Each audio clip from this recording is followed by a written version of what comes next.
ಸರ್ವಾಭಿಷ್ಟ ಸಿದ್ಧಿರಸ್ತು. ಅಧ್ಯಾಯ 8. ಮನ ದೊಡ್ಡದಿರಬೇಕೇ ಹೊರತು ಮನೆಯಲ್ಲ. ಭಾರತಿ, ಒಂದು ಲೋಟ ನೀರು ತಗೊಂಡ್ ಬಾ. ಸುಸ್ತಾಗಿ ಸೋಫಾಗೆ ಒರಗಿದರು ಶೇಖರ್. ಬೆಳಿಗ್ಗೆ ಮನೆ ಬಿಟ್ಟವರು. ಗಂಟೆ 5 ಆಯ್ತು. ಇಷ್ಟೊತ್ತು ಎಲ್ಲಿ ಹೋಗಿದ್ರಿ? ಅರು ಹೇಳಿದ್ಲು, ನೀವು ಫೋನಿನಲ್ಲೂ ಸಿಗಲಿಲ್ಲ ಎಂದು. ನಮಗೆಷ್ಟು ಆತಂಕ ಆಗಿತ್ತು ಗೊತ್ತಾ? ಒಂದೇ ಬಾರಿಗೆ ಮನದ ದುಗುಡವನ್ನೆಲ್ಲ ಹೊರಹಾಕಿದರು ಭಾರತ್. ಎಲ್ಲ ಪ್ರಶ್ನೆಗಳನ್ನು ಒಂದೇ ಬಾರಿಗೆ ಕೇಳುವ ಸಾಮರ್ಥ್ಯ ನಿನಗಿದೆ, ಆದರೆ ಒಂದೇ ಬಾರಿ ಉತ್ತರ ಕೊಡುವಷ್ಟು ಸಮರ್ಥನಲ್ಲ ನಾನು. ನಗುತ್ತಾ ಓರೆ ನೋಟದಿ ನೋಡಿದರು ಮಡದಿಯನ್ನು. ಅಪ್ಪ, ನಿಮಗೆ ಎಲ್ಲದರಲ್ಲೂ ತಮಾಷೆ, ಆದರೆ ನಮಗೆ ಯೋಚನೆ ಆಗೋದು ಸಹಜ ತಾನೇ? ಪಕ್ಕದಲ್ಲಿ ಬಂದು ಕೂತ ಮಗಳ ಕೈಗೆ ಎನ್ವಲಪ್ ಒಂದನ್ನು ನೀಡಿದರು ಶೇಖರ್. ಏನಿರಬಹುದೆಂದು ಆಶ್ಚರ್ಯದಿಂದ ತೆಗೆದು ನೋಡಿದ ಅರ್ಪಿತಾಳ ಮೊಗ ಕ್ಷಣ ಗೊಂದಲದಲ್ಲಿದ್ದಂತೆ ಕಂಡರೂ ಮರುಕ್ಷಣ ದುಃಖ ತಪ್ತದಿಂದ ಕೂಡಿತು. ಮಗಳ ಬಾಡಿದ ಮುಖ ನೋಡಿ ಭಾರತಿ, ಅರು, ನಿನಗೇನಾಯ್ತೆ? ಯಾಕೆ ಹೀಗೆ ಗರ ಬಡಿದಂತೆ ಕೂತಿದ್ದಿ? ಏನಿದೆ ಆ ಲೆಟರ್ನಲ್ಲಿ? ಮತ್ತದೇ ಪ್ರಶ್ನೆಗಳ ಸರಮಾಲೆ ಹೆಣೆದರು. ಅಪ್ಪನ ಕೆಲಸದ ಅಪಾಯಿಂಟ್ಮೆಂಟ್ ಆರ್ಡರ್. ತಲೆ ತಗ್ಗಿಸಿ ನುಡಿದಳು. ಬೆಳೆದ ಮಕ್ಕಳು ನಾವಿರುವಾಗ ಈ ವಯಸ್ಸಿನಲ್ಲಿ ತಂದೆ ಮತ್ತೆ ಕೆಲಸಕ್ಕೆ ಸೇರುವ ಯೋಚನೆ ಮಾಡಿದ್ದು ಅವಳಿಗೆ ಬಹಳ ದುಃಖ ತಂದಿತ್ತು. ಅರು ಹೇಳಿದ್ದು ನಿಜಾನಾ? ಮಗಳ ಮಾತನ್ನು ನಂಬಲು ಕಷ್ಟವಾಗಿ ಕೇಳಿದರು ಪತಿಯನ್ನು. ನಿಜ ಭಾರತಿ, ಮನೆಯ ಪರಿಸ್ಥಿತಿ, ಮನೆಯಲ್ಲಿನ ಜನಗಳ ಮನಸ್ಥಿತಿಯನ್ನು ನೀನೇ ನೋಡ್ತಾ ಇದೆಯಲ್ಲ. ಅರು ಜವಾಬ್ದಾರಿಯನ್ನು ಮತ್ತೊಬ್ಬರ ಮೇಲೆ ವಹಿಸಿ ನಿರಾಳವಾಗಿರಲು ಆಗ್ತಾ ಇಲ್ಲ. ಅದು ತಪ್ಪು ಕೂಡ. ಭಾರ್ಗವನಿಗೂ ಅವನದೇ ಆದ ಸಂಸಾರ, ಜವಾಬ್ದಾರಿಗಳಿರುತ್ತವೆ. ಪೂರ್ತಿ ಅವನ ಮೇಲೆ ಅವಲಂಬಿತವಾಗೋದು ಸರಿಯಲ್ಲ. ಮೂಗಿನ ಮೇಲಿನ ಕನ್ನಡಕವನ್ನು ತೆಗೆದು ಎದುರಿನ ಟೀಪಾಯಿಯ ಮೇಲಿಟ್ಟರು. ಅಪ್ಪ, ನನ್ನ ಮದುವೆಗೆ ಈಗಲೇ ಏನು ಅವಸರ ಇದೆ? ನಾನು 4-6 ಕಡೆ ಕೆಲಸಕ್ಕೆ ಅಪ್ಲೈ ಮಾಡಿದ್ದೀನಿ. ಆದಷ್ಟು ಬೇಗ ಎಲ್ಲಾದರೂ ಒಂದು ಕಡೆ ಆಗುತ್ತೆ ಅನ್ನೋ ನಂಬಿಕೆ ಇದೆ. ನೀವು ಈ ವಯಸ್ಸಿನಲ್ಲಿ ಕೆಲಸಕ್ಕೆ ಹೋಗೋದು ನನಗೆ ನೋಡೋಕೆ ಆಗಲ್ಲ ಅಪ್ಪ. ತುಂಬಿದ ಕಂಗಳಿಂದ ಹನಿಯೊಂದು ಕೆನ್ನೆಯ ಮೇಲಿಳಿಯಿತು. ಅಯ್ಯೋ ಹುಚ್ಚಿ, ಇಷ್ಟಕ್ಕೆಲ್ಲ ಯಾರಾದರೂ ಕಣ್ಣೀರು ಹಾಕ್ತಾರಾ? ವಯಸ್ಸು ದೇಹಕ್ಕೆ ಹೊರತು ಮನಸ್ಸಿಗಲ್ಲ. ದುಡಿಯೋಕೆ ಆಗದೇ ಇರುವಂಥದ್ದು ನನಗೇನಾಗಿದೆ ಈಗ? ಕಾಯಿಲೆ ಕಸಾಲೆ ಅಂಥದ್ದೇನೂ ಇಲ್ಲ. ದೇವರ ದಯೆಯಿಂದ ಆರೋಗ್ಯವಾಗಿದ್ದೇನೆ. ಅಲ್ಲದೆ ನನಗೂ ಮನೆಯಲ್ಲೇ ಕೂತು ಹೊತ್ತು ಕಳೆಯೋದು ಕಷ್ಟ ಅನಿಸುತ್ತೆ. ಕೆಲಸದ ನೆಪದಿಂದ ನನಗೂ ಹೊಸ ಜನಗಳ ಪರಿಚಯ ಆಗುತ್ತೆ. ನನಗೆ ಅಲ್ಲಿ ಕೆಲಸ ಮಾಡುವುದು ಕಷ್ಟ ಅನಿಸಿದ್ರೆ ಆ ಕ್ಷಣನೇ ಬಿಟ್ಬಿಡ್ತೀನಿ, ಆಯ್ತಾ? ಎಲ್ಲಿ ನಗು ನೋಡೋಣ. ಪ್ರೀತಿಯಿಂದ ಮಗಳ ಕಣ್ಣೊರೆಸಿ ಮುಂದಲೇ ತಡವಿದರು. ಆದರೂ ಇಷ್ಟು ಅವಸರವಾಗಿ ಕೆಲಸ ಹುಡುಕಿ ಹೋಗೋ ಅವಶ್ಯಕತೆ ಇರಲಿಲ್ಲ ಅನ್ಸುತ್ತೆ ಅಪ್ಪ. ಇನ್ನು ಸ್ವಲ್ಪ ದಿನಗಳು ವೆಯ್ಟ್ ಮಾಡಿದ್ದಿದ್ರೆ ನನಗೆ ಎಲ್ಲಾದರೂ ಒಂದು ಕಡೆ ಕೆಲಸ ಸಿಕ್ಕಿರೋದು ಎಂದು ತಂದೆಯ ನಿರ್ಧಾರವನ್ನು ಬದಲಿಸುವ ಪ್ರಯತ್ನ ಮಾಡಿದಳು ಅರ್ಪಿತಾ. ಯಾವ ಕಂಪನಿಯಲ್ಲಿ ಕೆಲಸ ಆಗಿದ್ದು? ಇಲ್ಲಿಂದ ಎಷ್ಟು ದೂರ? ಹೇಗೆ ಹೋಗ್ತೀರಿ? ಟೈಮಿಂಗ್ಸ್ ಏನು? ಕೇಳಿದರು ಭಾರತಿ. ಶ್ರೀಕರ್ ಇಂಟೀರಿಯರ್ಸ್ ಅಂತ ಕಂಪನಿಯ ಹೆಸರು. ಇಲ್ಲಿಂದ ಸ್ಕೂಟರ್ನಲ್ಲಿ ಅರ್ಧ ಗಂಟೆಯ ಹಾದಿಯಷ್ಟೇ. ಬೆಳಿಗ್ಗೆ 9ರ ವೇಳೆಗೆ ಮನೆಯಿಂದ ಹೊರಟರೆ ಸಾಕು. ಸಂಜೆ ಲೇಟ್ ಅಂದ್ರೂ 7ರ ಒಳಗೆ ಮನೆಯಲ್ಲಿರ್ತೇನೆ. ಶೇಖರ್ ಅವರ ಮಾತು ಮುಂದುವರೆದಿತ್ತು. ಆದರೆ ಅರ್ಪಿತಾಳ ಗಮನ ತಂದೆಯ ಮಾತಿನ ಮೇಲಿರಲಿಲ್ಲ. ಶ್ರೀಕರ್ ಎಂಬ ಹೆಸರು ಕೇಳುತ್ತಿದ್ದಂತೆಯೇ ಸಿಂಚನಾಳ ಮನೆಯಲ್ಲಿನ ಗೆಟ್ ಟುಗೆದರ್, ಅಲ್ಲಿ ತಾನು ಭೇಟಿಯಾದ ಶ್ರೀಕರ್, ಅವನ ಕಣ್ಣೋಟ, ನಗುಮೊಗ ಮನದಿ ಸುಳಿಯಿತು. ಅರು, ಯು ಲುಕ್ ವೆರಿ ಬ್ಯೂಟಿಫುಲ್. ಕಿವಿಯಲ್ಲಿ ಪಿಸುಗುಟ್ಟಿದಂತೆನಿಸಿ ಹಿತವಾಗಿ ಕಂಪಿಸಿದವಳ ಮೈಮನ. ಮರುಕ್ಷಣವೇ ತನ್ನ ಮನಸ್ಸಿನಲ್ಲಿ ಸುಳಿಯುತ್ತಿರುವ ಯೋಚನೆಗಳು ಸರಿಯಲ್ಲವೆಂದು ತಲೆ ಕೊಡವಿ ಎದ್ದು ಮನೆ ಕೆಲಸಗಳಲ್ಲಿ ತಾಯಿಗೆ ನೆರವಾಗಲು ಹೊರಟಳು. ಶ್ರೀಕರ್ ಇಂಟೀರಿಯರ್ಸ್ ಶುರುವಾಗಿ ತಿಂಗಳೆರಡು ಕಳೆದಿದ್ದವು. ತಂದೆ ಸತ್ಯಜಿತ್ ಹಾಗೂ ಸುಭಾಷ್ ರವರ ನೆರವಿನಿಂದಾದ ಜನರ ಪರಿಚಯ ಹಾಗೂ ತನ್ನ ಪರಿಶ್ರಮದಿಂದಾಗಿ ದೊಡ್ಡ ದೊಡ್ಡ ಆರ್ಡರ್ಸ್ಗಳು ಶ್ರೀಕರ್ನಿಗೆ ಲಭಿಸಿತು. ನಿಪುಣ ಕೆಲಸಗಾರರನ್ನು ಹೊಂದಿದ್ದ ಶ್ರೀಕರ್ ಇಂಟೀರಿಯರ್ಸ್ ರವರ ಕೆಲಸ ಕ್ಲೈಂಟ್ಸ್ಗಳನ್ನು ಬಹಳವಾಗಿ ಮೆಚ್ಚಿಸುತ್ತಿತ್ತು. ಕಂಪನಿಯನ್ನು ಬಹಳ ಎತ್ತರದ ಸ್ಥಾನಕ್ಕೆ ತಲುಪಿಸಬೇಕೆಂಬ ಛಲದಿಂದ ಹಗಲು ರಾತ್ರಿ ಎನ್ನದೆ ದುಡಿಯುತ್ತಿದ್ದನು ಶ್ರೀಕರ್. ಕಂಪನಿ ಸ್ಥಾಪಿಸಲು ಬ್ಯಾಂಕಿನಲ್ಲಿ ಪಡೆದಿದ್ದ ಸಾಲದ ಜೊತೆಗೆ ತಂದೆ ಕೂಡ ಸಾಧ್ಯವಾದಷ್ಟು ಧನ ಸಹಾಯ ನೀಡಿದ್ದರು. ಕಂಪನಿಗೆ ಇನ್ವೆಸ್ಟ್ ಮಾಡುವುದರ ಜೊತೆಗೆ ಬುದ್ಧಿವಂತಿಕೆಯಿಂದ ಕೈಲಿ ಉಳಿದ ಹಣದಿಂದ ಬೆಂಗಳೂರಿನಲ್ಲಿ ತನ್ನ ವಾಸಕ್ಕೆಂದು ಅನುಕೂಲಕರವಾದ ಪ್ರತಿಷ್ಠಿತ ಅಪಾರ್ಟ್ಮೆಂಟ್ ಒಂದರಲ್ಲಿ 3 ಬೆಡ್ರೂಮಿನ ಫ್ಲಾಟ್ ಒಂದನ್ನು ಖರೀದಿಸಿದ್ದನು. ಮಗನ ಅಭ್ಯುದಯವನ್ನು ಕಂಡು ಸತ್ಯಜಿತ್ ಮನಸಾರೆ ಸಂತಸಪಟ್ಟರೆ ಮಿಥಿಲಾ ಮಾತ್ರ ಮೌನವಾಗೆ ಮಗ ಇಲ್ಲಿ ಆಸ್ತಿ ಪಾಸ್ತಿ ಮಾಡುತ್ತಿರುವುದು ತಮಗೆ ಸ್ವಲ್ಪವೂ ಇಷ್ಟವಿಲ್ಲವೆಂಬುದನ್ನು ವ್ಯಕ್ತಪಡಿಸಿದ್ದರು. ಮುಂಬೈಯಲ್ಲಿದ್ದಾಗಿನ ಜವಾಬ್ದಾರಿಗಳಿಗೆ ಬೆನ್ನು ಹಾಕುತ್ತಿದ್ದ ಕೇರ್ ಫ್ರೀ ಆಟಿಟ್ಯೂಡ್ನ ಶ್ರೀಕರ್ನಿಗೂ ಸ್ವಂತ ಕಂಪನಿಯ ಭಾರ ಹೆಗಲೇರಿದ ಮೇಲಿನ ಶ್ರೀಕರ್ನಿಗೂ ಬಹಳಷ್ಟು ವ್ಯತ್ಯಾಸವನ್ನು ಗಮನಿಸಿದ್ದರು ಸತ್ಯಜಿತ್. ಮಗನಲ್ಲಿನ ಈ ಬದಲಾವಣೆ ಅವರಿಗೆ ಹೊಸ ಬೆಳಕನ್ನು ಕಂಡಂತಾಗಿತ್ತು. ಹಾಗಾಗಿ ಅವನು ಮುಂಬೈಯಲ್ಲಿರುವುದಕ್ಕಿಂತ ಇಲ್ಲಿರುವುದೇ ಸರಿ ಎಂದು ಸತ್ಯಜಿತ್ ರವರ ಅಭಿಪ್ರಾಯವಾಗಿತ್ತು. ಇತ್ತ ಶೇಖರ್ ರವರು ಶ್ರೀಕರ್ನ ಕಂಪನಿಯಲ್ಲಿ ಕೆಲಸಕ್ಕೆ ಸೇರಿ ಸಹ 2 ತಿಂಗಳು ಕಳೆದಿತ್ತು. ಅವರು ಕೆಲಸದಲ್ಲಿ ತೋರುತ್ತಿದ್ದ ಶ್ರದ್ಧೆ, ಪ್ರಾಮಾಣಿಕತೆ ಎಂಥವರ ಮನಸ್ಸನ್ನಾದರೂ ಸೆಳೆಯುವಂತಿತ್ತು. ಕೆಲಸಕ್ಕೆ ಸಂಬಂಧಿಸಿದಂತೆ ಅವರ ಅನುಭವಯುಕ್ತ ಸಮಯೋಚಿತ ನಿರ್ಧಾರಗಳು ಕಂಪನಿಗೆ ಸಾಕಷ್ಟು ಅನುಕೂಲಕರವಾಗಿತ್ತು. ಶ್ರೀಕರ್ಗೆ ತನ್ನ ತಂದೆ ಸರಿಯಾದ ವ್ಯಕ್ತಿಯನ್ನಾರಿಸಿದರು ಎಂಬ ಹೆಮ್ಮೆ ಇತ್ತು. ಲೀಸಾ, ಶೇಖರ್ ರವರನ್ನು ನನ್ನ ಕ್ಯಾಬಿನ್ಗೆ ಕಳಿಸು, ಇಂಟರ್ಕಾಮ್ನಲ್ಲಿ ತಿಳಿಸಿ ತನ್ನ ಕೆಲಸದಲ್ಲಿ ಮಗ್ನನಾದನು Shrikar. May I come in? ಬಾಗಿಲ ಬಳಿ ನಿಂತು ಶ್ರೀಕರ್ನ ಒಪ್ಪಿಗೆಗಾಗಿ ಕಾದರು ಶೇಖರ್. ಎಸ್ ಪ್ಲೀಸ್, ಕುಳಿತುಕೊಳ್ಳುವಂತೆ ಸನ್ನೆ ಮಾಡಿದ. ಹೊಸದಾಗಿ ಶುರುವಾದ ಪ್ರಾಜೆಕ್ಟ್ಗಳಿಗೆ ಸಂಬಂಧಿಸಿದಂತೆ ಹಲವು ವಿಚಾರಗಳನ್ನು ಚರ್ಚಿಸಿದರು.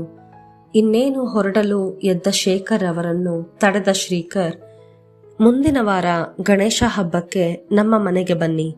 ಇನ್ಫ್ಯಾಕ್ಟ್ ಡ್ಯಾಡ್ ಇಲ್ಲಿಗೆ ಬಂದು ನಿಮ್ಮನ್ನು ಪರ್ಸನಲ್ ಆಗಿ ಇನ್ವೈಟ್ ಮಾಡಬೇಕು ಅಂದ್ಕೊಂಡಿದ್ರು. ಆದರೆ ಆಗಾಗ್ಗೆ ಅಲ್ಲಿ ಹಾಸ್ಪಿಟಲ್ ಜವಾಬ್ದಾರಿನ ಬೇರೆಯವರಿಗೆ ವಹಿಸಿ ಬರೋದು ಕಷ್ಟವಾಗುತ್ತೆ. ಹಬ್ಬಕ್ಕೆ 1-2 ದಿನಗಳ ಮೊದಲು ಬರ್ತಾರೆ ಹೇಳಿದನು. ಬೆಳಿಗ್ಗೆ ಆಫೀಸಿಗೆ ಹೊರಡುವಾಗ ತಂದೆಯೊಂದಿಗೆ ಫೋನಿನಲ್ಲಿ ಮಾತಾಡುವಾಗ ಅವರು ಅಪೇಕ್ಷಿಸಿದ್ದರಿಂದ ಶೇಖರ್ ರವರಿಗೆ ಆಹ್ವಾನವಿತ್ತನು. ಇಷ್ಟು ವಿಶ್ವಾಸದಿಂದ ನೀವು ಕರೆಯುತ್ತಿರುವುದು ನಿಮ್ಮ ದೊಡ್ಡ ಗುಣ. ಆದರೆ ನಮ್ಮ ಮನೆಯಲ್ಲೂ ಗಣೇಶ ಕೂಡಿಸುವುದರಿಂದ ಬೇರೆ ಕಡೆ ಬರಲು ಕಷ್ಟವಾಗಬಹುದು. ದಯವಿಟ್ಟು ತಪ್ಪಾಗಿ ಭಾವಿಸಬಾರದು. ಅವರು ಆಹ್ವಾನವೇನೋ ಕೊಟ್ಟರೂ ನಿಜ. ಆದರೆ ಎಷ್ಟೇ ಆದರೂ ಅವರು ಕಂಪನಿಯ ಮಾಲೀಕರು, ನಾವು ಅವರಲ್ಲಿ ಕೆಲಸ ಮಾಡುವವರು. ನಮ್ಮ ನಡುವಿನ ಅಂತಸ್ತಿನ ಅಂತರವನ್ನು ಮರೆಯಬಾರದು ಎಂದು ನಯವಾಗಿಯೇ ಶ್ರೀಕರ್ನ ಆಹ್ವಾನವನ್ನು ನಿರಾಕರಿಸಿದರು. ಪ್ಲೀಸ್, ಹಾಗೆ ಹೇಳಬೇಡಿ. ನೀವು ಹಬ್ಬದ ದಿನ ನಿಮ್ಮ ಮನೆಯಲ್ಲೇ ಪೂಜೆ ಮಾಡಿಕೊಳ್ಳಿ. ನಾವು 2 ದಿನ ಬಿಟ್ಟು ವಿಸರ್ಜನೆ ಮಾಡ್ತಾ ಇರೋದು. ಅಂದು ನಮ್ಮಲ್ಲಿಗೆ ಬನ್ನಿ. ಮುಖ್ಯವಾಗಿ ಡ್ಯಾಡ್ಗೆ ತುಂಬಾ ಖುಷಿಯಾಗುತ್ತೆ. ಹಾಗೆ ಮನೆಯವರನ್ನೆಲ್ಲ ಕರೆದುಕೊಂಡು ಬನ್ನಿ. ಪಟ್ಟು ಬಿಡಲಿಲ್ಲ ಶ್ರೀಕರ್. ಒಪ್ಪದೆ ಬೇರೆ ದಾರಿ ಇರಲಿಲ್ಲ ಶೇಖರ್ ರವರಿಗೆ. ಅರು, ಮಗಳೇ, ಅಣ್ಣ ಅತ್ತಿಗೆಯನ್ನು ಕರೆಯಮ್ಮ, ಪೂಜೆ ಶುರು ಮಾಡೋಣ, ಹೊತ್ತಾಯ್ತು. ಮಡಿಯುಟ್ಟು ಕುಳಿತಿದ್ದ ಶೇಖರ್ ಹಿಂದಿನ ದಿನ ಪೂಜಿಸಿದ್ದ ಗೌರಿಗೆ ಪುನರ್ಪೂಜೆ ಸಲ್ಲಿಸಿ ಗಣೇಶನ ಪೂಜೆಗೆ ತಯಾರಿ ಮಾಡಿಕೊಳ್ಳುತ್ತಾ ಹೇಳಿದರು. ಅಣ್ಣ, ನಿಮ್ಮ ರೂಮಿಗೆ ಹೊರಟಿದ್ದೆ. ಅಪ್ಪ ಪೂಜೆ ಶುರು ಮಾಡೋಣ ಎನ್ನುತ್ತಿದ್ದಾರೆ. ಅತ್ತಿಗೆ ಎಲ್ಲಿ? ಅಣ್ಣನ ಮಗ ಕಿಶೋರ್ನನ್ನು ಎತ್ತಿಕೊಳ್ಳುತ್ತಾ ಕೇಳಿದಳು. ಅವಳು ಬರ್ತಾಳೆ, ನಾವು ಹೋಗಿರೋಣ ಎಂದು ಮುನ್ನಡೆದನು ಭಾರ್ಗವ. ಎಂದಿನಂತೆ ಇಂದೂ ಸಹ ಅತ್ತಿಗೆ ಏನೋ ತಗಾದೆ ತೆಗೆದಿದ್ದಾರೆಂದು ಸಪ್ಪಗಿದ್ದ ಅಣ್ಣನ ದನಿಯಿಂದಲೇ ಗ್ರಹಿಸಿದಳಾದರೂ ಅದಕ್ಕೆ ಪ್ರಾಮುಖ್ಯತೆ ನೀಡದೆ ಕಿಶೋರನೊಂದಿಗೆ ತಾಯಿಯನ್ನು ಅರಸಿ ಹೊರಟಳು ಅರ್ಪಿತಾ. ಪ್ರತಿ ವರ್ಷದಂತೆಯೇ ಭಕ್ತಿ ಸಡಗರದಿಂದ ಗೌರಿ ಗಣೇಶನಿಗೆ ಪೂಜೆ ಸಲ್ಲಿಸಿದರು ಮನೆಯವರೆಲ್ಲ, ಮಾಲಿನಿಯೊಬ್ಬಳನ್ನು ಬಿಟ್ಟು. ಯಾವುದರಲ್ಲಿಯೂ ಸಂತಸ ತೃಪ್ತಿ ಕಾಣದ ಮಾಲಿನಿ ಎಂದರೆ ಎಲ್ಲರಿಗೂ ಮುಜುಗರವೇ. ಹಬ್ಬದಡಿಗೆ ಮಾಡಿ ಎಲ್ಲರಿಗೂ ಮಮತೆಯಿಂದ ಬಡಿಸಿದರು ಭಾರತಿ. ನಮ್ಮ MD ಹಬ್ಬಕ್ಕೆಂದು ಅವರ ಮನೆಗೆ ಕರೆದಿದ್ದಾರೆ. 2 ದಿನದ ನಂತರ ಅವರು ವಿಸರ್ಜನೆ ಮಾಡ್ತಾರಂತೆ. ಅದೇ ದಿನ ನಮ್ಮೆಲ್ಲರನ್ನೂ ಬರ ಹೇಳಿದ್ದಾರೆ. ಇನ್ನೊಮ್ಮೆ ಯಾವಾಗ್ಲಾದ್ರೂ ಬರ್ತೇವೆ ಅಂತ ಸುಮಾರು ಬಾರಿ ಹೇಳಿದೆ. ಆದರೆ ಅವರು ತುಂಬಾ ಬಲವಂತ ಮಾಡಿ ಕರೆದಿದ್ದರಿಂದ ಒಪ್ಪಿಕೊಳ್ಳಲೇಬೇಕಾಯಿತು.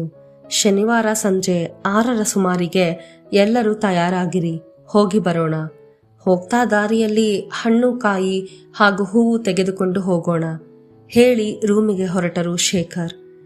ಹಿಂದೆಯೇ ಎಲೆ ಅಡಿಕೆ ಹಿಡಿದು ಬಂದ ಭಾರತಿ ಅವರೇನೋ ವಿಶ್ವಾಸಕ್ಕೆ ಸಂಸಾರ ಸಮೇತ ಬನ್ನಿ ಅಂತ ಕರೆದಿದ್ದಾರೆ. ಹಾಗೆಂದು ನಾವೆಲ್ಲರೂ ಹೋಗೋದು ಎಷ್ಟು ಸರಿ? ನನಗ್ಯಾಕೋ ಎಲ್ಲರೂ ಹೋಗೋದು ಬೇಡ, ಭಾರ್ಗವ ಅಥವಾ ಅರ್ಪಿತಾನ ಕರೆದುಕೊಂಡು ಹೋಗಿ ಬನ್ನಿ ಎಂದರು. ನೀನು ಹೇಳೋದು ಸರಿ, ಆದರೆ ಈಗಾಗಲೇ ಎಲ್ಲರ ಮುಂದೆ ರೆಡಿ ಇರಿ ಹೋಗೋಣ ಅಂತ ಹೇಳಿ ಈಗ ಬೇಡ ಅಂದ್ರೆ ನೊಂದ್ಕೋತಾರೇನೋ? ಮನದಲ್ಲಿನ ಅನುಮಾನವನ್ನು ಹೆಂಡತಿಯ ಮುಂದಿಟ್ಟರು. ಅದರ ಬಗ್ಗೆ ನೀವು ಚಿಂತಿಸಬೇಡಿ, ನಾನು ಸಂಭಾಳಿಸ್ತೀನಿ. ಮತ್ತೊಂದು ಎಲೆ ಮಡಚಿಕೊಟ್ಟರು ಯಜಮಾನರಿಗೆ. ಅಂದು ಶನಿವಾರ ಶ್ರೀಕರ್ನ ಮನೆಗೆ ಹೋಗಬೇಕಾಗಿದ್ದರಿಂದ ಆಫೀಸಿನಿಂದ ಅರ್ಧ ಗಂಟೆ ಮುಂಚಿತವಾಗಿ ಹೊರಟು ಬಂದರು ಶೇಖರ್. ಮನೆಗೆ ಬಂದದ್ದೇ 1 ಲೋಟ ಕಾಫಿ ಕೊಡುವಂತೆ ಹೆಂಡತಿಗೆ ಕೂಗು ಹಾಕಿ ಕೈಕಾಲು ಮುಖ ತೊಳೆಯಲು ಬಚ್ಚಲ ಕಡೆ ನಡೆದರು. ಮುಖ ತೊಳೆದು ಬಟ್ಟೆ ಬದಲಾಯಿಸಿ ಬರುವುದರೊಳಗೆ ಹೊಗೆಯಾಡುವ ಕಾಫಿ ಹಿಡಿದು ನಿಂತಿದ್ದರು ಭಾರತಿ. ಮುಗುಳ್ನಕ್ಕು ಹೆಂಡತಿಯ ಕೈಯಿಂದ ಕಾಫಿಯ ಲೋಟ ಪಡೆದರು. ಈಗ ನನ್ನ ಜೊತೆ ನಮ್ಮ MD ಮನೆಗೆ ಯಾರು ಬರ್ತಿದ್ದಾರೆ ಕೇಳಿದರು ಬಿಸಿ ಬಿಸಿ ಕಾಫಿ ಹೀರುತ್ತಾ. ಭಾರ್ಗವ ಮನೇಲಿಲ್ಲ. ಅವನು, ಮಾಲಿನಿ ಹಾಗೂ ಕಿಶೋರ ಮಧ್ಯಾಹ್ನವೇ ಮಾಲಿನಿಯ ಚಿಕ್ಕಮ್ಮನ ಮನೆಗೆ ಹೋದರು. ಅರ್ಪಿತಾನ ಕರೆದುಕೊಂಡು ಹೋಗಿ, ಅವಳಿಗಾಗಲೇ ಹೇಳಿದ್ದೇನೆ, ರೆಡಿ ಆಗ್ತಿದ್ದಾಳೆ. ಒಗೆದು ಒಣಗಿಸಿದ್ದ ಬಟ್ಟೆಗಳನ್ನು ಮಡಚುತ್ತಾ ಹೇಳಿದರು ಭಾರತಿ. ತಲೆದೂಗಿದರು ಶೇಖರ್. ಅಮ್ಮ ಎಂದು ಇನ್ನೂ ರೆಡಿಯಾಗದೆ ಸಪ್ಪೆ ಮುಖ ಹಾಕಿಕೊಂಡು ನಿಂತ ಮಗಳನ್ನು ನೋಡಿದ ಭಾರತಿ ಹಾಗೂ ಶೇಖರ್ ಅವರಿಗೆ ಆಶ್ಚರ್ಯವಾಯಿತು. ದಡಬಡಿಸಿ ಮಗಳ ಬಳಿ ಬಂದ ಭಾರತಿ, ಅಲ್ವೇ ಅವಾಗ್ಲೇ ರೆಡಿಯಾಗು ಅಂತ ಹೇಳ್ದೆ, ಯಾಕೆ ಇನ್ನೂ ಹೀಗೆ ಇದೆಯಾ ಎನ್ನುತ್ತಾ ಅವಳ ಉತ್ತರಕ್ಕಾಗಿ ಕಾದರು. ಅಮ್ಮ, ಅದು ಪೂಜೆಗೆ ಹೋಗೋ ಹಾಗಿಲ್ಲ ಎಂದಳು ಮೆಲ್ಲಗೆ.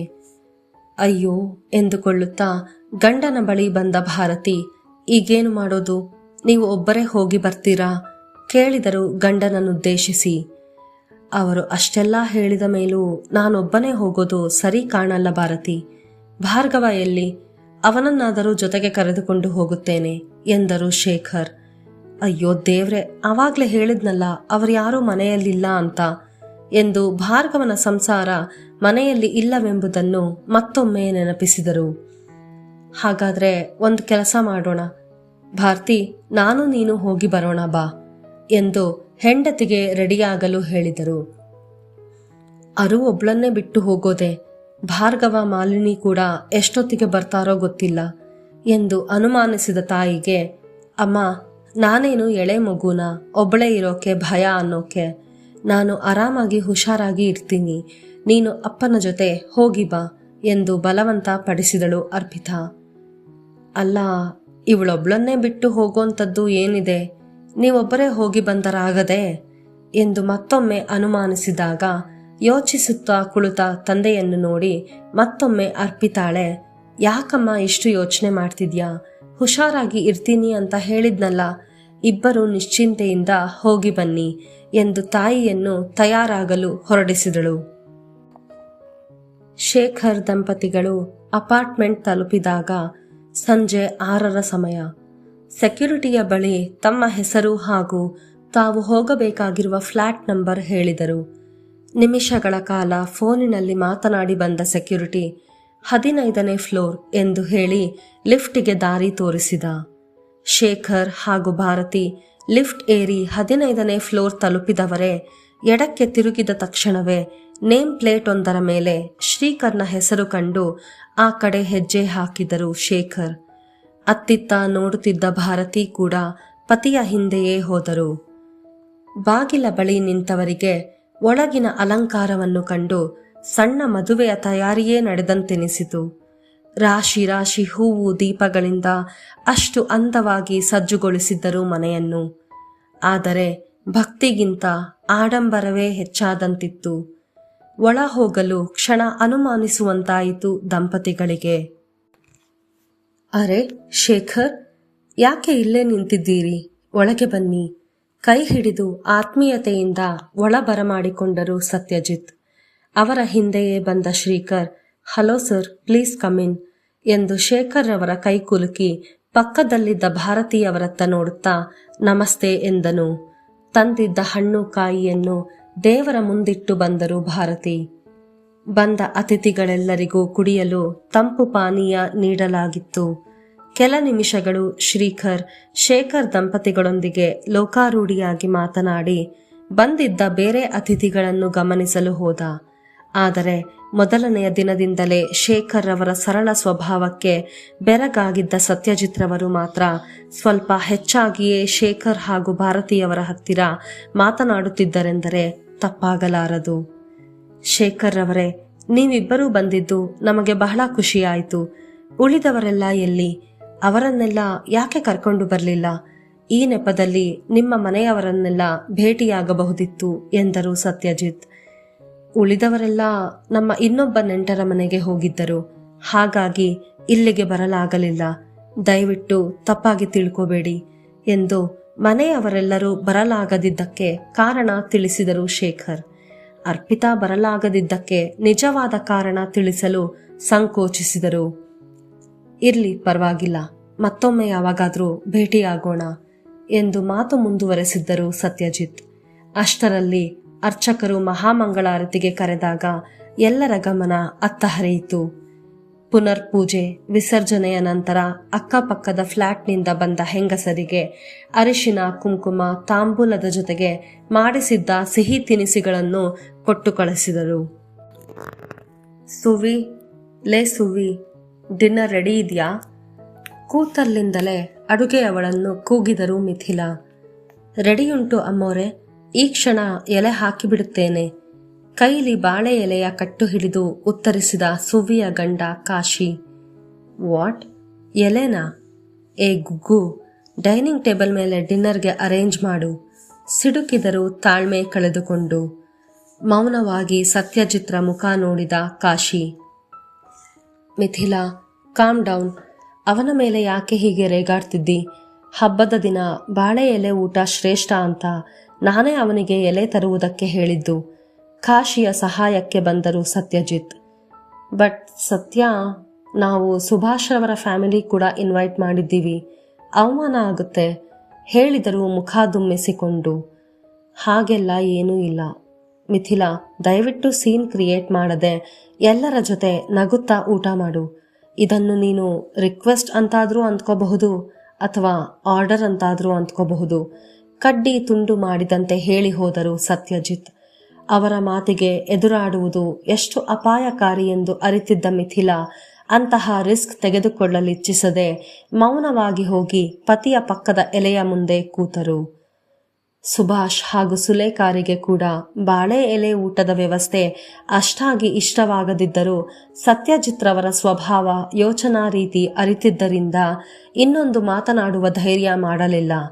ಗಣಪತಿ ಬಪ್ಪನ ದರ್ಶನ ಹಾಗೂ ಅರಿಶಿನ ಕುಂಕುಮಕ್ಕೆಂದು ಅಕ್ಕಪಕ್ಕದ ಮನೆಯವರಿಗೆ ಹೇಳಿ ಕಳುಹಿಸುವ ವ್ಯವಸ್ಥೆ ಮಾಡಿದ್ದ ಸತ್ಯಜಿತ್ ರಾತ್ರಿಯ ಊಟಕ್ಕೆ ತೀರಾ ಮನಸ್ಸಿಗೆ ಹತ್ತಿರವಾದ ತಮ್ಮ ಪ್ರಾಣ ಸ್ನೇಹಿತ ಸುಭಾಷ್ ರವರ ಕುಟುಂಬ ಹಾಗೂ ಶೇಖರ್ ರವರ ಕುಟುಂಬಕ್ಕೆ ಮಾತ್ರ ಆಹ್ವಾನವಿತ್ತಿದ್ದರು. ಸುಭಾಷ್ ಹಾಗೂ ಸತ್ಯಜಿತ್ ರವರ ಸ್ನೇಹ ಇಂದು ನಿನ್ನೆಯದಲ್ಲ, ಬಹಳ ವರ್ಷಗಳಿಂದ ಬೆಸೆದುಕೊಂಡಿದ್ದ ಬಾಂಧವ್ಯವದು. ಅವರ ಸ್ನೇಹ ಎಷ್ಟು ಗಾಢವಾದದ್ದೆಂದು ಅವರಿಬ್ಬರ ಕುಟುಂಬದವರಿಗೂ ತಿಳಿದಿತ್ತು. ಆದರೆ ಕೆಲ ದಿನಗಳ ಹಿಂದಷ್ಟೇ ಪರಿಚಯವಾದ ಶೇಖರ್ ರವರನ್ನು, ಅದರಲ್ಲೂ ತಮ್ಮ ಆಫೀಸಿನಲ್ಲಿ ಕೆಲಸ ಮಾಡುವ ಒಬ್ಬ ಸಾಮಾನ್ಯ ನೌಕರನನ್ನು ಸತ್ಯಜಿತ್ ರವರು ಅಷ್ಟು ಸಮೀಪಕ್ಕೆ ಬಿಟ್ಟುಕೊಂಡಿದ್ದು ಅಲ್ಲಿ ಶ್ರೀಕರ್ನ ಹೊರತುಪಡಿಸಿ ಉಳಿದ ಮೂವರಿಗೂ, ಅಂದರೆ ಮಿಥಿಲಾ, ಸುಭಾಷ್ ಹಾಗೂ ಸುಲೇಖಾರಿಗೆ ನುಂಗಲಾರದ ತುತ್ತಾಗಿತ್ತು. ಆದರೆ ಅದೇಕೋ ಶೇಖರ್ ಮೊದಲ ಭೇಟಿಯಲ್ಲಿಯೇ ಸತ್ಯಜಿತ್ರ ಮನ ಸೆಳೆದಿದ್ದರು. ಅವರ ಕಂಗಳಲ್ಲಿ ಕಂಡ ಆ ಆತ್ಮವಿಶ್ವಾಸ, ಸ್ವಾಭಿಮಾನ, ಸರಳ ಸೌಜನ್ಯತೆಗೆ ಮಾರು ಹೋಗಿತ್ತವರ ಮನಸ್ಸು. ಅದ್ಯಾವುದೋ ಸೆಳೆತ ಶೇಖರ್ ಅವರನ್ನು ಮನೆಗೆ ಆಹ್ವಾನಿಸುವಂತೆ ಮಾಡಿತ್ತು. ಕಾಶಿ, ನಾವೆಲ್ಲರೂ ಊಟಕ್ಕೆ ಕುಳಿತಾಯ್ತು, ಬಡಿಸು ಮಾರಾಯ. ಉತ್ತರ ಕರ್ನಾಟಕದ ಕಡೆಯ ಸಣ್ಣ ಹಳ್ಳಿಯಿಂದ ಬಂದಿದ್ದ ಕಾಶಿ ಹಾಗೂ ಸುವ್ವಿಯ ಬಳಿ ಅವರ ರೀತಿಯ ಕನ್ನಡ ಮಾತನಾಡುವುದೆಂದರೆ ಬಹಳ ಆನಂದ ತರುತ್ತಿತ್ತು ಸತ್ಯಜಿತ್ರವರಿಗೆ. ಇಗೋ ಬಂದೆ ಮಾರಾಯರೆ, ಇನ್ನು ತಡ ಮಾಡುವುದಿಲ್ಲ ಎಂದು ಒಂದು ಕೈಯಲ್ಲಿ ಉಪ್ಪು ಹಾಗೂ ಮತ್ತೊಂದು ಕೈಯಲ್ಲಿ ಉಪ್ಪಿನಕಾಯಿ ಜಾಡಿ ಹಿಡಿದು ಬಂದ ಕಾಶಿ. ಅವನ ಹಿಂದೆಯೇ ಪಲ್ಯ, ಕೋಸಂಬರಿ ತುಂಬಿದ ಬೇಸಿನ್ಗಳನ್ನು ಹಿಡಿದು ಬಂದ ಸುವ್ವಿ ನಿಧಾನವಾಗಿ ಒಂದೊಂದೇ ಪಾತ್ರೆಗಳನ್ನು ನೆಲದ ಮೇಲಿಟ್ಟುಕೊಂಡು ಬಡಿಸಲು ಶುರು ಮಾಡಿದಳು. ಪ್ರತಿಯೊಂದು ಎಲೆಗೂ ಕಾಶಿ ಉಪ್ಪು ಹಾಗೂ ಉಪ್ಪಿನಕಾಯಿ ಬಡಿಸಿದ ಕೆಲ ನಿಮಿಷಗಳ ನಂತರ ಪಲ್ಯ, ಕೋಸಂಬರಿ ಎಲೆ ಕಾಣುತ್ತಿದ್ದವು. ಸಹಜವಾಗಿ ತಲೆ ಎತ್ತಿ ನೋಡಿದವರ ಗಮನಕ್ಕೆ ಬಂದದ್ದು ಹೆಜ್ಜೆಯ ಮೇಲೆ ಹೆಜ್ಜೆ ಇಟ್ಟುಕೊಂಡು ತುಸು ಏದುಸಿರು ಬಿಡುತ್ತಾ ಬರುತ್ತಿದ್ದ ಅಡುಗೆಯಾಕೆ ಸುವ್ವಿ. ಅವಳ ಹಣೆ ಮೇಲೆ ಬೆವರಿನ ಹನಿ, ಆಕೆಯ ಮೊಗದಲ್ಲಿನ ಆಯಾಸವನ್ನು ಕಂಡು ಕ್ಷಣ ಅಲ್ಲಿ ನೆರೆದಿದ್ದ ಕೆಲವರ ಮನ ಮರುಗಿತು. ಅವಳ ಉಬ್ಬಿದೊಡಲ ನೋಡಿ ಆಕೆ ಸುಮಾರು 6-7 ತಿಂಗಳ ಗರ್ಭಿಣಿಯೆಂದು ಯಾರಾದರೂ ಊಹಿಸಬಹುದಿತ್ತು. ಸೆರಗಂಚಿನಿಂದ ಹಣೆಯ ಮೇಲಿನ ಬೆವರೊರೆಸುತ್ತಾ ಪ್ರಯಾಸದಿಂದ ಬಡಿಸುತ್ತಿದ್ದ ಮಡದಿಯನ್ನು ಕಂಡು ಸಹಾಯಕ್ಕೆ ಧಾವಿಸಿದನು ಕಾಶಿ. ಇನ್ನೇನು ಅವಳ ಕೈಯಿಂದ ಪಾತ್ರೆಗಳನ್ನು ತೆಗೆದುಕೊಳ್ಳಬೇಕೆನ್ನುವಷ್ಟರಲ್ಲಿ ಸುಲೇಖಾ, ಏಯ್ ಕಾಶಿ, ಅವಳು ಅದನ್ನು ಸರ್ವ್ ಮಾಡ್ತಿದ್ದಾಳೆ ತಾನೆ? ಈ ಟೈಮಲ್ಲಿ ಆಕ್ಟಿವ್ ಆಗಿರೋದು ಒಳ್ಳೆದೆ. ನೀನ್ ಹೋಗಿ ಬೇರೆ ಡಿಶಸ್ ತಗೊಂಡ್ ಬಾ, ಹೋಗು ಕ್ವಿಕ್, ದಬಾಯಿಸಿದರು ಆ ಬಡಪಾಯಿಯನ್ನು. ಹೆಂಡತಿಯ ಕಷ್ಟದ ಅರಿವಾಗಿದ್ದರೂ ನೆರವಾಗಲಾರದ ಅಸಹಾಯಕತೆಯಿಂದ ತಲೆ ತಗ್ಗಿಸಿ ಅಡುಗೆ ಮನೆಯ ಕಡೆ ನಡೆದನು. ಇದನ್ನೆಲ್ಲ ಗಮನಿಸುತ್ತಿದ್ದ ಸತ್ಯಜಿತ್ರವರಿಗೆ ಇನ್ನೂ ಕಂಡು ಕಾಣದಂತೆ ಸುಮ್ಮನಿರಲಾಗಲಿಲ್ಲ. ಇಲ್ಲಿ ಕೊಡಮ್ಮ ಸುವ್ವಿ, ನಾನು ಬಡಿಸುತ್ತೇನೆ, ನೀನು ಹೋಗಿ ರೆಸ್ಟ್ ತಗೋ. ಎಲೆಯ ಮುಂದೆ ಕೂತಿದ್ದವರು ಎದ್ದವರೇ ಅನಾ ಮತ್ತು ಸುವ್ವಿಯ ಕೈಲಿದ್ದ ಪಾತ್ರೆಯನ್ನು ಕಸಿದುಕೊಂಡರು ಸತ್ಯಜಿತ್. ತಂದೆಯ ಸರಳತೆ ಹಾಗೂ ಒಳ್ಳೆಯ ಮನಸ್ಸಿನ ಬಗ್ಗೆ ತಿಳಿದಿದ್ದ ಶ್ರೀಕರ್ ಕೂಡ ನಗುತ್ತಾ ಎದ್ದು ಬಂದು ಅವರೊಂದಿಗೆ ಕೈ ಜೋಡಿಸಿದ. ಪತಿ ಹಾಗೂ ಮಗನ ಈ ನಡವಳಿಕೆಯನ್ನು ಸಹಿಸಲಾರದ ಮಿಥಿಲಾರವರು ಏನೋ ಹೇಳ ಹೊರಟಾಗ ಅದನ್ನು ಗಮನಿಸಿದ ಸತ್ಯಜಿತ್ ಕಣ್ಸನ್ನೆಯಲ್ಲಿಯೇ ಆಕೆ ಬಾಯಿ ಮುಚ್ಚಿಸಿದರು. ಮತ್ತಿನ್ನೇನಾದರೂ ಮಾತನಾಡಲು ಹೋದರೆ ಮಗನಾದರೂ ಸುಮ್ಮನಿದ್ದಾನು, ಆದರೆ ಪತಿ ಸುಮ್ಮನಿರಲಾರರು ಎಂದು ಖಚಿತವಾಗಿ ತಿಳಿದವರು ತುಟಿ ಎರಡು ಮಾಡದೆ ಮನಸ್ಸಿಲ್ಲದ ಮನಸ್ಸಿನಿಂದ ಊಟ ಶುರು ಮಾಡಿದರು. ಸುಭಾಷ್ ಹಾಗೂ ಸುಲೇಖಾರ ಪ್ರತಿಕ್ರಿಯೆ ಕೂಡ ಮಿಥಿಲಾರಿಗಿಂತ ಭಿನ್ನವಾಗಿರಲಿಲ್ಲ. ಮನಪೂರ್ತಿಯಾಗಿ ಖುಷಿ ಪಟ್ಟವರೆಂದರೆ ಶೇಖರ್ ಹಾಗೂ ಭಾರತಿ. ಅರ್ಪಿತಾ ಹಾಗೂ ಸಿಂಚನ ಅಲ್ಲಿದ್ದಿದ್ದರೆ ಅವರೂ ಸಹ ಇವರಿಬ್ಬರ ಖುಷಿಯಲ್ಲಿ ಭಾಗಿಯಾಗುತ್ತಿದ್ದರೇನೋ. ಆದರೆ ಹೆಣ್ಣು ಮಕ್ಕಳ ಸಹಜ ಸಮಸ್ಯೆಯಿಂದಾಗಿ ಅರ್ಪಿತಾ ಬರಲಾಗದಿದ್ದರೆ ಸಾಮಾನ್ಯವಾಗಿ ಪೂಜೆ ಪುನಸ್ಕಾರದಲ್ಲೆಲ್ಲ ಭಾಗಿಯಾಗಲು ಅಷ್ಟಾಗಿ ಇಷ್ಟಪಡದ ಸಿಂಚನ ಮೊದಲೇ ಶ್ರೀಕರ್ ಹಾಗೂ ಸತ್ಯಜಿತ್ರವರಿಗೆ ತಾನು ಬರಲಾಗದಿರುವುದಕ್ಕೆ ತಪ್ಪು ತಿಳಿಯಬಾರದೆಂದು ಹೇಳಿ ಸ್ನೇಹಿತರ ಜೊತೆ ಹೊರಗೆ ಹೋಗಿದ್ದಳು. ಅರ್ಪಿತಾ ಹಾಗೂ ಸಿಂಚನ ಇವರಿಬ್ಬರಲ್ಲಿ ಅಂದು ಅಲ್ಲಿ ಒಬ್ಬರಾದರೂ ಬಂದಿದ್ದರೆ ಶೇಖರ್ ಅವರ ಮಗಳೇ ಅರ್ಪಿತಾಳೆಂದು, ಅಂದು ಅರ್ಪಿತಾಳನ್ನು ಮನೆಗೆ ಡ್ರಾಪ್ ಮಾಡಿದ ಶ್ರೀಕರ್ನ ಕಂಪನಿಯಲ್ಲೇ ಶೇಖರ್ ಅವರು ಕೆಲಸ ಮಾಡುತ್ತಿರುವುದು ಎಂಬುದು ತಿಳಿಯುತ್ತಿತ್ತು. ಆಗ ಬಹುಶಃ ಕೆಲವರ ಜೀವನ ಬೇರೆಯೇ ತಿರುವು ಪಡೆದುಕೊಳ್ಳುತ್ತಿತ್ತೇನೋ. ಮನೆ ಕೆಲಸದವರೆಂದು ಕೀಳಾಗಿ ಕಾಣದೆ ತಮ್ಮ ಕಷ್ಟವನ್ನರಿತು ನೆರವಿಗೆ ಬಂದ ಮನೆಯೊಡೆಯನಿಗೆ ಧನ್ಯವಾದವನ್ನು ಸೂಚಿಸಿದವು ಕಾಶಿ ಹಾಗೂ ಸುವ್ವಿಯ ಕಂಗಳು. ಊಟ, ಎಲೆ ಅಡಿಕೆ, ತಾಂಬೂಲವೆಂದು ಎಲ್ಲ ಮುಗಿಯುವಷ್ಟರಲ್ಲಿ ಗಂಟೆ 9 ಹೊಡೆ. ನಾವಿನ್ನು ಹೊರಡ್ತೀವಿ, ಲೇಟ್ ಆಯ್ತು. ನಿಮಗೂ ನಮಗೂ ಆಕಾಶ ಭೂಮಿಯಷ್ಟು ಅಂತರ. ಆದರೂ ವಿಶ್ವಾಸ ಇಟ್ಕೊಂಡು ನಮ್ಮನ್ನು ಮನೆಗೆ ಆಹ್ವಾನಿಸಿದ್ದಕ್ಕೆ ಥ್ಯಾಂಕ್ಸ್ ಎಂಬ ಪದ ಬಹಳ ಚಿಕ್ಕದೆನಿಸಬಹುದು. ಸತ್ಯಜಿತ್ ಹಾಗೂ ಶ್ರೀಕರ್ನೆದುರು ಕೈ ಮುಗಿದರು ಶೇಖರ್. ಛೇ, ದೊಡ್ಡ ಮಾತು. ತಿಳಿದವರು ಹೇಳಿಲ್ಲವೇ, ಮನಸ್ಸು ದೊಡ್ಡದಾಗಿರಬೇಕೇ ಹೊರತು ಮನೆಯಲ್ಲ ಎಂದು. ವಿದ್ಯೆ, ವಿನಯ, ಸಂಸ್ಕಾರಗಳಲ್ಲಿ ನೀವು ನಮಗಿಂತ ಬಹಳ ಎತ್ತರದಲ್ಲಿದ್ದೀರಿ. ನಿಮ್ಮಲ್ಲಿ ನನಗೆ ಬಹಳ ಇಷ್ಟವಾದದ್ದೇ ಅದು. ಅದರ ಮುಂದೆ ಈ ಆಸ್ತಿ ಅಂತಸ್ತು ಯಾವುದು ದೊಡ್ಡದಲ್ಲ. ನಮ್ಮ ಆಹ್ವಾನವನ್ನೊಪ್ಪಿ ನೀವು ಬಂದದ್ದು ನಮಗೆ ತುಂಬಾ ಸಂತೋಷ ಆಯಿತು. ಅಂದ ಹಾಗೆ ಹೇಗೆ ಹೋಗ್ತೀರಿ? ಶ್ರೀಕರ್ ನಿಮ್ಮನ್ನು ಮನೆಗೆ ಡ್ರಾಪ್ ಮಾಡ್ತಾನೆ. ಶೇಖರ್ ಅವರ ಕೈ ಹಿಡಿದು ಹೇಳಿದರು ಸತ್ಯಜಿತ್. ಪರವಾಗಿಲ್ಲ, ಅಪಾರ್ಟ್ಮೆಂಟ್ ಮುಂದೆಯೇ ಆಟೋ ಸಿಗುತ್ತದೆ, ಹೋಗುತ್ತೇವೆ, ತೊಂದರೆ ಇಲ್ಲ, ವಿನಯವಾಗಿ ನಿರಾಕರಿಸಿದರು ಶೇಖರ್. ಆ ನಂತರ ಸತ್ಯಜಿತ್ ಹಾಗೂ ಶ್ರೀಕರ್ ಎಷ್ಟೇ ಬಲವಂತ ಪಡಿಸಿದರೂ ಇವರಿಗೆ ತೊಂದರೆ ಕೊಡಲಿಚ್ಛಿಸದ ಶೇಖರ್ ದಂಪತಿಗಳು ಆಟೋದಲ್ಲಿಯೇ ಹೋಗುವುದಾಗಿ ವಂದಿಸಿ ಹೊರಟವರನ್ನು ಕಣ್ಮರೆಯಾಗುವವರೆಗೂ ನೋಡುತ್ತಾ ನಿಂತ ಸತ್ಯಜಿತ್ರವರ ತುಟಿಗಳಲ್ಲಿ ಸಂತೃಪ್ತಿಯ ನಗು, ಕಂಗಳಲ್ಲಿ ಆತ್ಮೀಯತೆಯನ್ನು ಕಾಣಬಹುದಿತ್ತು. ಹಾಯ್, ನಮಸ್ತೆ. ನೀವೆಲ್ಲರೂ ಆರಾಮಾಗಿದ್ದೀರಾ ಅಂತ ಭಾವಿಸ್ತೀನಿ. ಈ ಎಪಿಸೋಡ್ ಹಾಕೋಕ್ಕೆ ತುಂಬ ತಡ ಆಯಿತು, ಸಾರಿ. ಕೆಲವು ಕಾರಣಗಳಿಂದ, ಜೊತೆಗೆ ಆರೋಗ್ಯ ಕೂಡ ಸರಿ ಇರಲಿಲ್ಲ, ಹಾಗಾಗಿ ರೆಕಾರ್ಡಿಂಗ್ ಮಾಡೋಕ್ಕಾಗಿರಲಿಲ್ಲ. ಈಗಲೂ ಸಹ ಧ್ವನಿಯಲ್ಲಿ ಅಲ್ಪ ಸ್ವಲ್ಪ ವ್ಯತ್ಯಾಸ ಅನಿಸಿದ್ರೆ ದಯವಿಟ್ಟು ಅಡ್ಜಸ್ಟ್ ಮಾಡ್ಕೊಳ್ಳಿ. ಇನ್ನು ಮುಂದಿನ ಸಂಚಿಕೆಗಳನ್ನು ಹಾಕೋಕ್ಕೆ ಅಷ್ಟು ನಿಧಾನ ಮಾಡೋದಿಲ್ಲ. ಬೇಗ ರೆಕಾರ್ಡ್ ಮಾಡಿ ಬೇಗನೆ ಪಬ್ಲಿಷ್ ಮಾಡ್ತೀನಿ. ಹೇಗನ್ನಿಸ್ತು ಇವತ್ತಿನ ಅಧ್ಯಾಯ? ನಿಮ್ಮ ಅಭಿಪ್ರಾಯನ ಕಮೆಂಟ್ ಮೂಲಕ ತಿಳಿಸೋದು ಮರಿಬೇಡಿ.